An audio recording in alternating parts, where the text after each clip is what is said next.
तो फिल्म की शुरुआत केटी नाम की एक नर्स से होती है। दिखाया जाता है कि वो एक मरते हुए पेशेंट को सीपीआर देने की कोशिश कर रही थी, लेकिन उसके बावजूद भी वो उस पेशेंट को बचा नहीं पाई। ये सदमा इतना बुरा उसे लगा था कि वो वहीं पर बैठ गई थी। इस टाइम हम उसके हाथ खून से रंगे हुए देखते हैं, जिसके बाद सीन यहीं से कट हो जाता है। हमें दोबारा केटी को ही दिखाया जाता है, जिसने अब अपना नाम बदल लिया है, अपनी लाइफ बदल ली है और उसने अपना नाम मॉड रख लिया है। रीजन ये है कि वो अपनी पुरानी लाइफ को बदलना चाहती है और उस पेशेंट को मारने के रिग्रेट को खत्म करना चाहती है। उसने अपनी जिंदगी को गॉड के लिए सेक्रीफाइस कर दिया है और अब वो हर टाइम गॉड से ही लिंक रहती है और प्रे करती रहती है।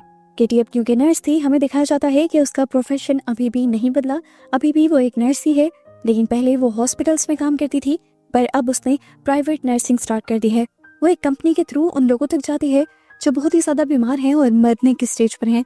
वो उनका ख्याल रखती है और उनके आखिरी टाइम्स को अच्छा बनाने की कोशिश करती है। इसी तरह अब केटी को एक नया काम मिला था, अमेंडा नामी औरत का ख्याल रखने का। पता चलता है कि अमेंडा एक पॉप डांसर और एक कोरियोग्राफर भी थी, एक बहुत ही मशहूर इंसान थी। लेकिन अब उसे आखिरी स्टेज का कैंसर था, वो मरने वाली थी, इसीलिए जिंदगी का आखिरी पल वो आराम से एक घर में गुजारने के लिए आई थी। केटी जब अमेंडा के पास आती है तो वो 1-2 दिन गुजारने के बाद नोटिस करती है कि अमेंडा की मरने के करीब होने के बावजूद भी सारे वही काम है जो किसी को भी नहीं करने चाहिए। अमेंडा सिगरेट पीती है, ड्रंक करती है और हर रात वो किसी न किसी अलग पार्टनर को अपने घर बुलाती है, चाहे वो लड़का हो या लड़की। फिर वो ज्यादा अमेंडा को कुछ नहीं कहती और अमेंडा का ख्याल रखना शुरू कर देती है। और इसी तरह अमेंडा की लाइफ को नोटिस करते हुए उसके ज़हन में ख्याल आता है कि क्यों ना वो अमेंडा की लाइफ को बेहतर बनाए, अपनी तरह उसे भी एक अच्छा इंसान बना दे, ताकि मरने के बाद उसकी सोल हेवन में जाए। अमेंडा से बात करते हुए केटी को पता चलता है कि अमेंडा तो गॉड को मानती ही नहीं है, वो एक एथीस्ट है। और उसी दिन केटी ये ठान लेती है कि वो अमेंडा को गॉड पर बिलीफ दिलवा कर रहेगी। केटी उसे बहुत सारी रिलीजियस बातें बताती है और बहुत सारी एक्सप्लेनेशन भी देती है कि किस तरह गॉड ने ये सब चीजें हैंडल की हुई हैं। लेकिन अमेंडा को उसकी बातों में बिल्कुल इंटरेस्ट नहीं था, क्योंकि वो गॉड को मानती ही नहीं थी। आज ही रात केटी नोटिस करते हैं कि अमेंडा से मिलने के लिए उसका एक दोस्त आया था।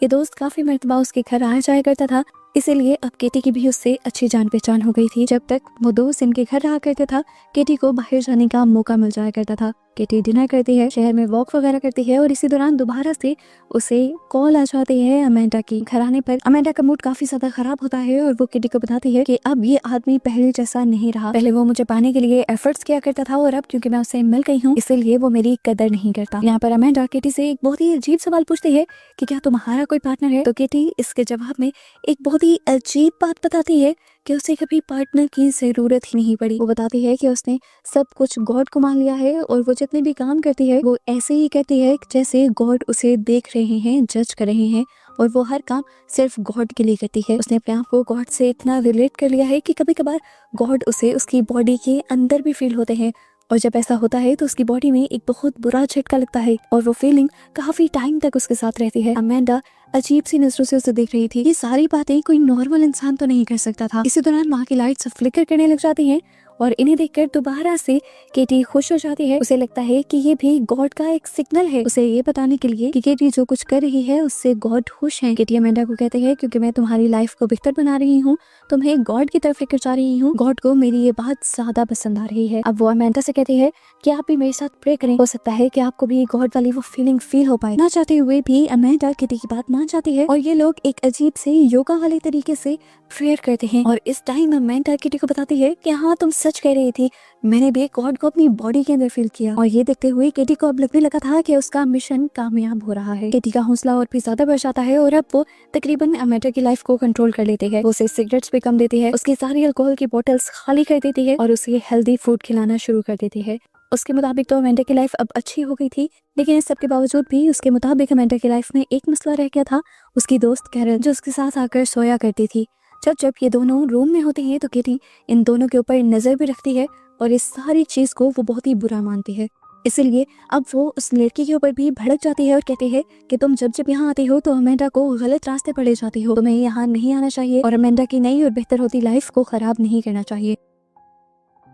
कैरल केटी से कहती है कि तुम कौन होती हो हमारी पर्सनल लाइफ में बोलने वाली? पर केटी कहती है क्योंकि मैं अमेंडा को अच्छे रास्ते पे लेकर जा रही हूँ, इसीलिए मुझे बोलना है। जब कैरल को भी लगता है कि केटी से बहस करना फजूल है तो वो उसकी बात मान जाती है और काफी दिन तक वो अमेंडा के घर नहीं आती, जिसकी वजह से अब अमेंडा काफी उदास भी रहने लगी थी। लेकिन केटी खुश थी क्योंकि काफी दिन से अमेंडा ने कोई बुरा काम नहीं किया था। इन सारे दिनों के दौरान हम देखते हैं कि केटी को भी बहुत ही अजीब किस्म के अटैक्स आया करते थे। वो हाइपर एक्टिव हो जाती थी, एक्साइटेड हो जाती थी और उसके मुताबिक ये अटैक्स उससे तब आते थे जब गॉड उसके अंदर आते थे। कुछ दिनों बाद हम देखते हैं कि रात में केटी वॉक के लिए निकल जाती है और रास्ते में उसे उसकी पुरानी कलीग मिल जाती है जिसका नाम है जॉय। जॉय इसे देखकर बहुत ज्यादा हैरान भी होती है और खुश भी होती है और वो ये जानकर ज्यादा हैरान होती है कि हॉस्पिटल वाली इंसिडेंट के बाद आज भी केटी नर्सिंग की जॉब ही कर रही थी। लेकिन खैर वो केटी को अपना नंबर देती है और कहती है कि जब भी तुम्हें मेरे से मिलने का दिल करे तो तुम मिल सकती हो। इस सब के बाद जब केटी घर वापस आती है तो देखती है कि अमेंडा उस पर गुस्सा थी क्योंकि वो जान गई थी कि कैरल को केटी ने ही घर आने से मना किया था। उसकी नाराजगी का असर केटी पर इतना ज्यादा होता है कि वो अपने आप को सजा देने का सोचती है और पूरा हाथ अपना स्टोव पर रखकर जला लेती है। पर अगले दिन अमेंडा अपने घर में पार्टी रख लेती है और केटी को कहती है कि तुम इस पार्टी में जरूर होना। केटी भी बहुत ज्यादा खुश थी, लेकिन सिर्फ इस पार्टी में आने से पहले जब वो इस पार्टी के अंदर आई तो उसे यहाँ का माहौल देखकर काफी ज्यादा उलझन होने लगी। ये सारे लोग मिलकर बुरे काम कर रहे थे जो उसके मुताबिक बुरे थे, जिस तरह सिगरेट पीना, ड्रिंक करना।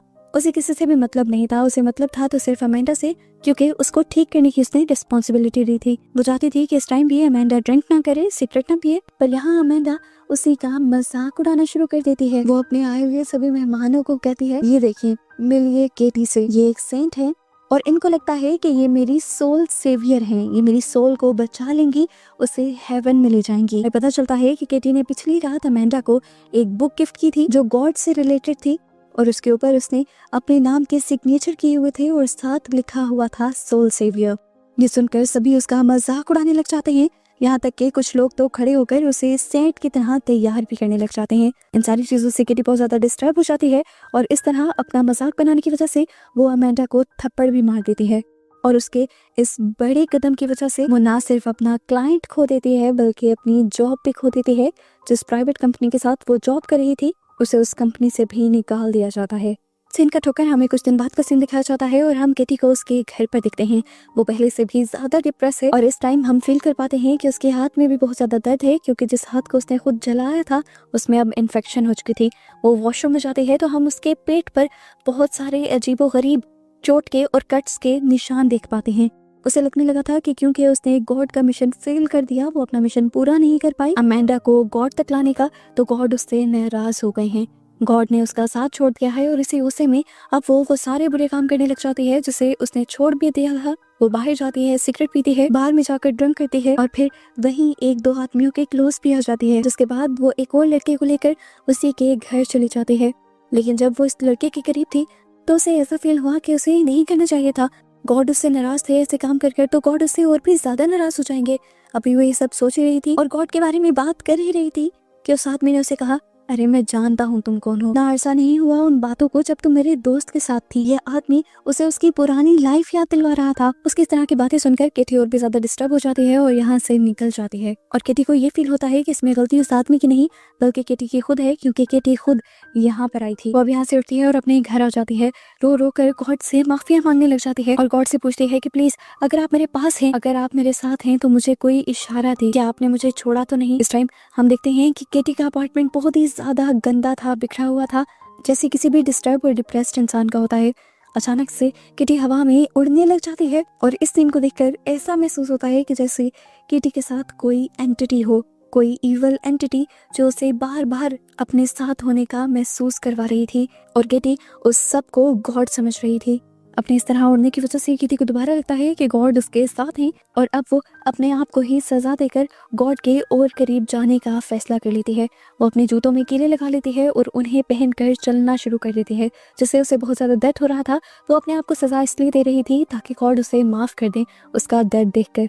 अब इस टाइम केटी जब बाजार में घूम रही थी तो उसे पता चलता है कि अमेंडा के लिए एक नई नर्स आ चुकी थी और वो अमेंडा का ज्यादा अच्छे से ख्याल रख रही थी बनिस्बत केटी के। अमेंडा को देखकर केटी को दोबारा से अपना मिशन याद आ जाता है और वो सोचती है कि क्यों ना वो दूसरी वाली नर्स के जरिए अपना मिशन पूरा करे और गॉड की सारी नाराजगी को खत्म कर ले। लेकिन यहाँ पर वो जो नई नर्स थी वो केटी की किसी भी बात को समझ नहीं पाती और जब वो अपनी लाइफ के बारे में केटी को बताती है तो केटी उससे जेलस होने लग जाती है, क्योंकि इस्टर की एक बहुत अच्छी लाइफ थी। नर्स होने के अलावा भी उसकी फैमिली थी और वो अपनी लाइफ के हर हिस्से, हर एस्पेक्ट को एंजॉय करती थी।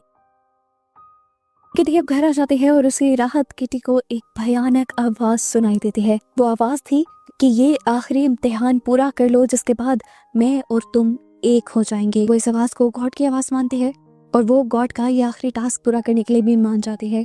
घर जाते ही वो मोंक के हुलिये में तैयार होती है और फिर घर से अजीबोगरीब चीजें इकट्ठा करना शुरू कर देती है, जिससे आग जलाई जा सके, जिससे किसी को मारा जा सके, जिस तरह छुरी, कैंची, चाकू।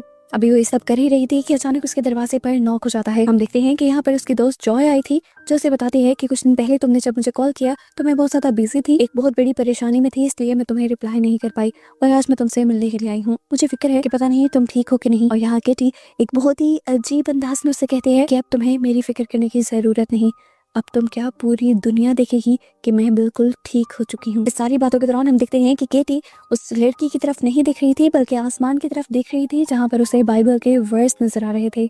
ऐसी बातें सुनने के बाद जॉय उसके घर से चली जाती है। जिसके बाद रात होते ही दोबारा केटी अपने मॉन्क वाले हुलिये में घर से निकलती है और अमेंडा के घर के बाहर चली जाती है। वो अमेंडा की पहले वाली नर्स के जाने का वेट करती है और फिर अपने पास मौजूद अमेंडा की डुप्लीकेट घर की चाबी से उसका घर खोलकर अंदर आ जाती है। किटी जब अमेंडा के रूम में जाती है तो देखती है कि अमेंडा की हालत इतनी बुरी है कि वो किसी न किसी दिन मर जाएगी। किटी के यहाँ आते ही अमेंडा जाग जाती है और उसे देखकर खुश होती है डरने के बजाय, और उससे कहती है मैं चाहती थी कि तुम एक मर्तबा यहाँ आओ। असल में मैं तुमसे माफ़ी मांगना चाहती हूँ, क्योंकि मुझे एहसास हो गया है कि मैंने जो कुछ किया था वो बहुत गलत था। मुझे तुम्हारे साथ इतनी बदतमीजी नहीं करनी चाहिए थी और इतनी बेइज्जती तुम्हारी नहीं करनी चाहिए थी। ये बातें सुनकर किटी बहुत ज्यादा खुश हो जाती है और अमेंडा से कहती है मैंने ही नहीं बल्कि गॉड ने भी तुम्हें माफ कर दिया है। वो अपने आप को तो बिल्कुल साइड पर कर देती है और अमेंडा से कहती है कि जब जब कोई गॉड से माफी मांगता है, गॉड फौरन ही उसे माफ कर देते हैं और तुम्हें भी गॉड से माफी मांग लेनी चाहिए। यहाँ पर वो अमेंडा को वो टाइम भी याद करवाती है जब दोनों ने प्रेयर्स की थी और अमेंडा ने भी अपनी बॉडी के अंदर गॉड को फील किया था। अमेंडा दुखी होते हुए नाम में सर हिलाती है और कहती है मैंने ऐसा कुछ फील नहीं किया था केटी, मैंने वो सब ड्रामा किया था क्योंकि मैं चाहती थी कि तुम्हारे साथ थोड़ा सा टाइम बिता लूं। मैं समझ गई थी कि तुम बहुत ज्यादा अकेली हो और इसकी वजह से तुम डिप्रेशन में चली गई हो और साइको हो गई हो। मैं बस तुम्हारा साथ दे रही थी, गॉड बॉड कुछ नहीं होते। उसका ये कहना था कि केटी का गुस्सा बढ़ने लगा। इससे पहले वो कुछ भी कर देती, यहाँ पर हमें दिखाया जाता है कि अमेंडा का मुंह अजीबो गरीब तरीके से लाल पड़ने लगा है। यहाँ पर अचानक से अमेंडा की आंखें काली पड़ जाती हैं और बाहर निकलने लगते हैं। उसका मुंह भी पूरी तरह काला हो जाता है और इर्द गिर्द की पूरे फेस की नसें नीली पड़ जाती हैं। वो एक शैतानी रूप में आ जाती है और यहाँ पर पता चलता है कि उसके अंदर एक इविल एंटिटी आ गई थी जो वो सारी बातें कह रही थी। ये सब कुछ देखकर किटी पैनिक हो जाती है और उस इविल एंटिटी को मारने के लिए अपने हाथ में पकड़ी हुई सीजर अमेंडा के गले के अंदर स्टैब कर देती है और उसे मार देती है। जिसके बाद वो झूमने लग गई थी क्योंकि उसने फाइनली एक ईवल को मार दिया था और गॉड को जिता दिया था। ऐसा बस उसे लग रहा था, लेकिन सच में ऐसा कुछ नहीं हुआ था। इस पूरी स्टोरी में ट्विस्ट यही है कि केटी एक अकेली इंसान थी। उससे गलती से एक पेशेंट की जान चली गई थी, जिसकी वजह से उसको जॉब से भी हाथ धोना पड़ा और इसी रिग्रेट को दूर करने के लिए वो गॉड के करीब होने लगी और ना चाहते हुए भी साइको बनती चली गई। उसने गॉड को अपने ऊपर इतना ज्यादा हावी कर लिया था कि अपने डिप्रेशन के पैनिक अटैक्स को भी वो गॉड का सिग्नल समझा करती थी। और अब जब उसने नोटिस किया था कि अमेंडा एक शैतान के रूप में आ गई है, वो भी असल में सिर्फ उसकी एक सोच थी, क्योंकि उसे लगता था कि जो गॉड को नहीं मानता वो ईवल है। इसलिए अमेंडा उसे ईवल शक्ल में नजर आई और उसने अब अमेंडा को मार दिया था। खैर अब अमेंडा को मारने के बाद केटी घर वापस आ जाती है और अपने आप को साफ करती है। इस टाइम उसके मुंह पर ऐसा सुकून था कि जैसे उसने बहुत बड़ा मिशन कंप्लीट किया हो। अगली सुबह हम उसकी कमर पर विंग्स भी देखते हैं, क्योंकि अब केटी को लग रहा है कि वो एक एंजल बन गई है जो गॉड के करीब जाने वाली है। लेकिन ये विंग्स भी रियल नहीं है, क्योंकि जब अमेंडा बाहर जाती है एक बीच पर, तब हम उसके कंधों पर वो विंग्स नहीं देख पाते। इस टाइम वो पहले वाले मोंक के हुलिये में ही थी। इस टाइम वो अपने जिस्म पर स्प्रेड डाल देती है और फिर लाइटर जला देती है। हमें सीन दिखाया जाता है कि जैसे केटी एक एंजल में बदल गई है, उसकी बॉडी से लाइट निकल रही है, वो गॉड की एक प्रॉफिट बन गई है और यहाँ पर सभी लोग उसके सामने झुके हुए हैं। लेकिन ये सब सिर्फ उसकी सोच थी। असल में हमें दिखाया जाता है कि इस टाइम वो जल रही थी और कुछ ही देर में वो मर भी जाती है और उसके मरते ही ये साइकोलॉजिकल हॉरर मूवी भी यहीं खत्म हो जाती है।